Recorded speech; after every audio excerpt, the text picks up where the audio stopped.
பிரியமானவர்களே, இயேசு கிறிஸ்துவின் நாமத்தில் உங்களுக்கு என் அன்பின் வாழ்த்துக்கள்.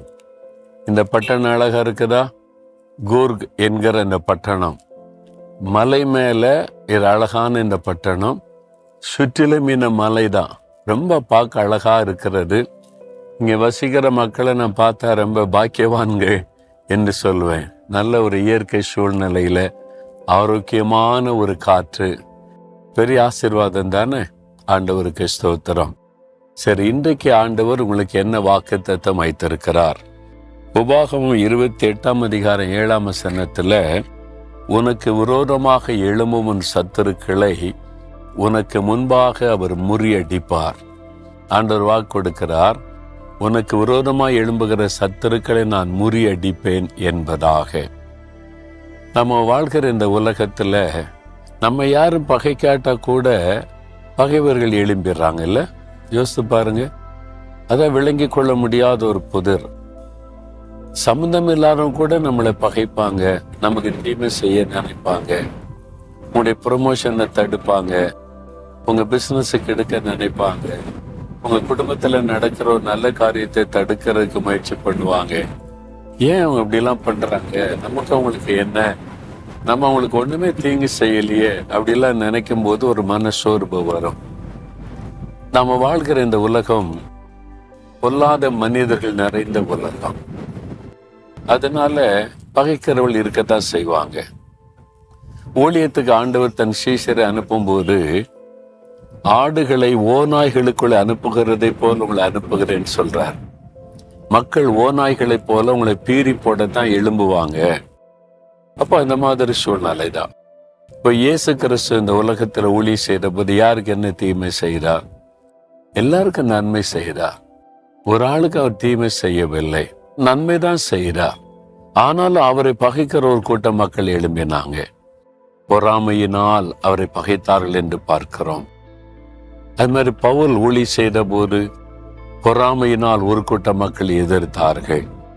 அப்போ நீங்க இருக்கிற இடத்துல, வசிக்கிற இடத்துல, வேலை செய்யற இடத்துல, பிசினஸ் செய்யற இடத்துல, ஊழி செய்யற இடத்துல உங்க மேல பொறாமை கொண்டு சிலர் எழும்பி உங்களை பகைப்பாங்க, தீமை செய்ய நினைப்பாங்க. அவங்க மனுஷர்கள் நல்லவங்க தான், எல்லா மனிதருமே நல்லவங்க தான். ஆனா பிசாசானவன் தான் அவங்களுடைய மனதை தூண்டி பொல்லாத காரியத்தை செய்ய, பொறாமையை உண்டாக்கி அவங்க மூலமா தீமை செய்ய, மனிதர்களை விரோதிக்கிற ஒரு சிந்தனையை உண்டாக்கி விடுகிறான். இப்போ இது தவிர்க்க முடியாத ஒரு காரியம். நம்மளை பகைக்கிறவங்களை தவிர்க்க முடியுமா? இருக்கத்தான் செய்வாங்க. ஆண்டவர் சொல்றாரு, உனக்கு விரோதமா எழும்புகிறவர்களை உனக்கு முன்பாக நான் முறியடிப்பேன் என்பதாக.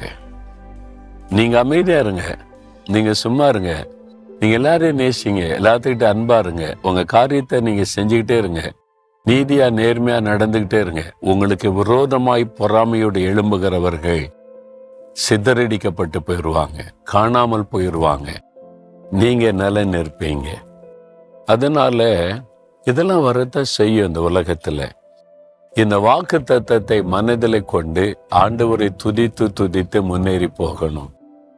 அதனால நீங்க இந்த மாதிரி ஏன் பகைக்கிறாங்க, ஏன் இந்த மாதிரி செய்யணும், அது மாதிரிலாம் ஆராய்ச்சி பண்ணாருங்க.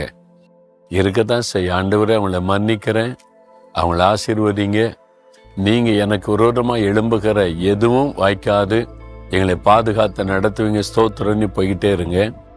நீங்க பாருங்க, இந்த வருஷத்துல உங்களுக்கு விரோதமா எழும்பினவங்க காணாமல் போயிடுவாங்க. கர்த்தர் சிதறடிச்சிருவாராம். உங்க எல்லையில இருக்காதபடி சிதறடித்து ஆண்டவர் நீங்க விடுதலையோட, சந்தோஷமா, மகிழ்ச்சியோட உங்களுடைய வாழ்க்கையை நடத்தும்படி கர்த்தர் செய்து விடுவார். அதனால சோர்ந்து போகாம இந்த வாக்கு தத்தத்தை பிடித்து கொண்டு ஜெபம் செய்யுங்க. சரியா? இன்னைக்கு ஏதோ ஒரு பாதிப்பு மனசுல இல்ல, ஏன் இந்த பக்கத்து வீட்டுக்காரங்க என்ன பகைக்கிறாங்க, ஏன் என் கூட வேலை பார்க்கறவங்கள என் மேல நேர்ல அன்பா பேசுறாங்க, வெளியில இது மாதிரி பண்றாங்க, அதெல்லாம் உடைய மனசை பாதிக்குதில்ல? பயப்படாதுங்க, அதுதான் உலகம். ஆனா இயேசுவை நினைத்து கொள்ளுங்க, அப்படி வாக்கு தத்தத்தை பிடித்து கொள்ளுங்க. ஒன்றும் உங்களை சேதப்படுத்த முடியாது, அழிச்சிட முடியாது. அந்த சத்துருக்கள் சிதறடிக்கப்பட்டு போயிடுவாங்க. ஆண்டவரே, நீர் கொடுத்த வாக்குத்தத்தத்திற்காய் ஸ்தோத்திரம். எங்களுக்கு விரோதமாக எழும்பக்கூடிய சத்துருக்களை நீ சிதறடித்து போடுகிறதற்காய் நன்றி. நாங்கள் மனப்பூர்வமாக அவங்கள மன்னிக்கிறோம், அவங்கள ஆசீர்வதிக்கிறோம். அவங்களும் அறிந்து கொண்டு ஆசீர்வதிக்கப்பட அவங்களுக்காய் மன்றாடுகிறோம். இயேசுவின் நாமத்தில் ஜெபிக்கிறோம் பிதாவே. ஆமேன், ஆமேன்.